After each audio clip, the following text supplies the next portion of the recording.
Bonjour chers tous, je reviens encore ce matin et j'espère faire une petite vidéo de moins de 5 minutes, j'espère vraiment.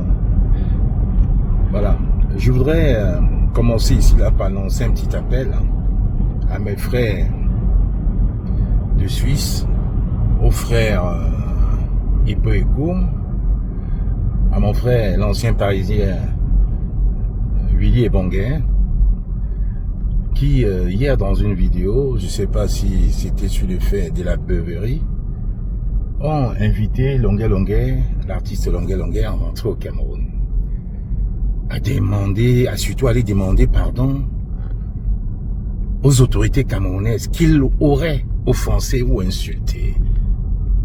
J'étais hors de moi, ahuri, incroyable.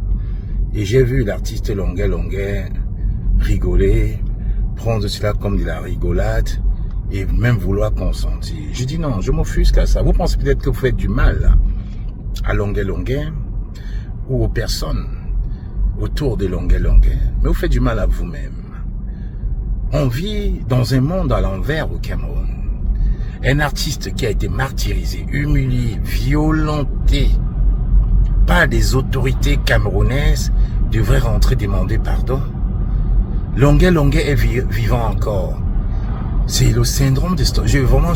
J'arrive même pas à l'expliquer. Longuet Longuet est vivant encore.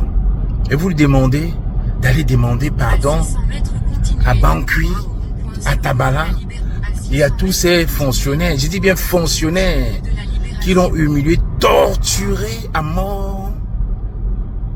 Vous êtes sérieux? Les frères Ipo et Koum, Willy Ebonguin, Mwanjo et toute la bande qui accompagnait Longuet Longuet hier, vous êtes sérieux? Donc en fait, vous êtes en train de demander au corps de Martinez Zogo de quitter la morgue où il est depuis 3 ans, d'aller demander pardon à ces tortionnaires. Vous êtes en train de dire aujourd'hui aux enfants de Martinez Zogo, à sa femme, à ses frères, d'aller demander pardon à leur bourreau. Vous êtes en train de dire aujourd'hui à la famille de Ouazizi, du journaliste Ouazizi, d'aller demander pardon au gouvernement qui l'a torturé et tué.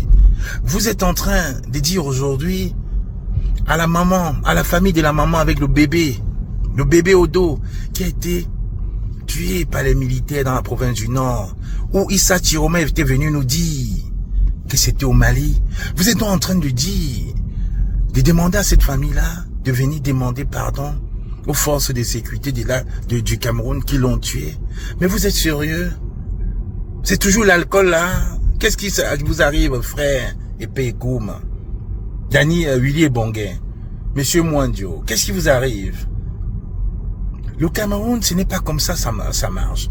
S'il y a des excuses à demander, c'est le peuple camerounais, c'est l'État du Cameroun qui devrait demander pardon à son peuple. Oui, parce que torturer à mort un artiste comme Longuet Longuet, torturer à mort jusqu'à ce que mort s'en suive un journaliste comme Martinez Zogo, n'oblige pas les victimes à venir demander pardon. C'est à ces personnes-là qui devront venir demander pardon. Et qui, si on était dans un pays normal, ces personnes devraient être condamnées, ne devraient même plus être en fonction. C'est ça qui les connaît. Longuet Longuet, si tu as envie d'aller au Cameroun, cher frère, tu es libre d'aller au Cameroun. Si tu veux au Cameroun parce qu'on t'a fait des promesses d'emploi, de carrière, de musique, et qu'il faudrait que la condition sine qua non, c'est de demander pardon à tes tortionnaires, soit, fais-le. Mais pense à toutes les personnes qui t'ont soutenu. Pense à toutes les personnes qui, comme toi, n'ont pas la chance d'être vivantes. Pense à toutes les personnes décédées suite aux tortures de ce régime. Pense à ces personnes-là et dis-toi bien que tu as fait le bon choix ou le mauvais choix. La vie, c'est une suite de choix. On en fait des bons comme des mauvais. Et quand on est adulte, on sait qu'on doit faire le bon choix. Bonne journée, Kamola Panthéa.